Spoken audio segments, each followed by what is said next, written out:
While the White House may be shrugging off Commander's attacks, an article in the Washington Examiner says it's nothing to laugh about, actually. Byron York writes this: "The first thing to say is that this is not funny. It's about a president who has allowed his White House to become a dangerous assignment for the agents who protect him. A president who puts his dog over the men and women who put their lives on the line to save the president of the United States. As Joe Biden might say, not a joke." So when will the president do something about it? Well, since that, of course, he has. Raymond Arroyo is a Fox News contributor here.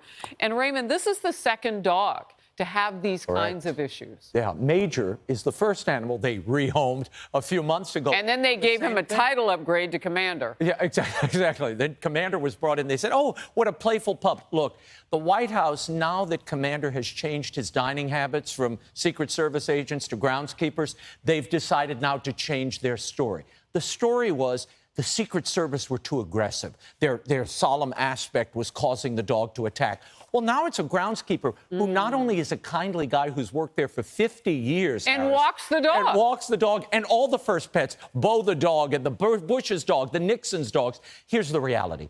There are a number of working dogs on the White House complex. There have been pets for generations. None of them have bit guests or members of the family or Secret Service detail. What is it about the Biden dogs that they have this aggressiveness in them and they're attacking people at random? This was and is a danger to whoever this dog is near. And it's ridiculous it's gone on this long. You know, as you read about this, you do find out that this dog was a gift. And I don't know how much that would make a difference, you know, but apparently that's now part of the story that's out there. And how does that change your responsibility as a dog owner, though? How does it change your responsibility as president of the United States? Look, the Bidens have the same problem, apparently, raising some siblings as they do raising dogs. Okay. I mean, boundaries are an issue, and I'm waiting for the story to break. Maybe Jim Jordan can dig this up for us, where, you know, Commander was doing a side deal with a Shih Tzu over at the Chinese embassy. Oh, you need to But we'll stop. find out about that later. I am curious about lawsuits, though. Oh, without a doubt, there'll be lawsuits. Yeah. I am curious about that. You saw the injuries on some of these men. It's bad. Yeah. Okay. The struggle to house illegal immigrant families in Massachusetts is leaving college football fans in a lurch. The state is reportedly making deals with hotels to act as emergency shelters, and that means fewer accommodations for people planning to attend the Army-Navy game being held at Gillette Stadium.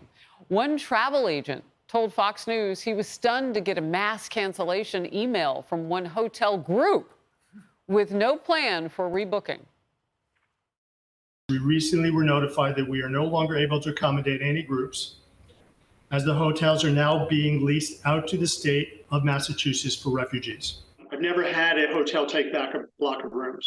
This is a first. They had not emailed any of the clients, and that they had no way to reaccommodate any of the clients that have been lost in rooms. Some of the hotels even canceled reservations for military veterans and their families of players. Massachusetts Governor Maura Healey with this. Very distressed to learn that any veteran may have been moved from a hotel who had booked a hotel for that game. As I understand it, those were decisions made by area hotels.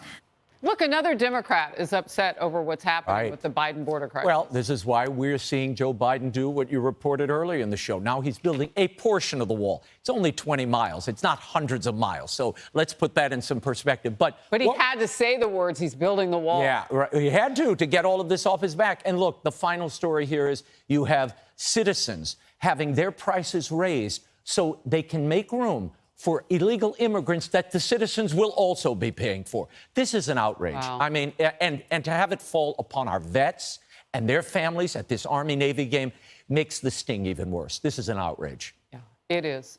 Raymond, thank you for being here. Always I hope you can stick around because there's movement in a case we've been watching for. Hey everyone, I'm Emily Campagno. Catch me and my co-hosts Harris Faulkner and Kaylee McEnany on Outnumbered every weekday at 12 p.m. Eastern, or set your DVR. Also, don't forget to subscribe to the Fox News YouTube page for daily highlights.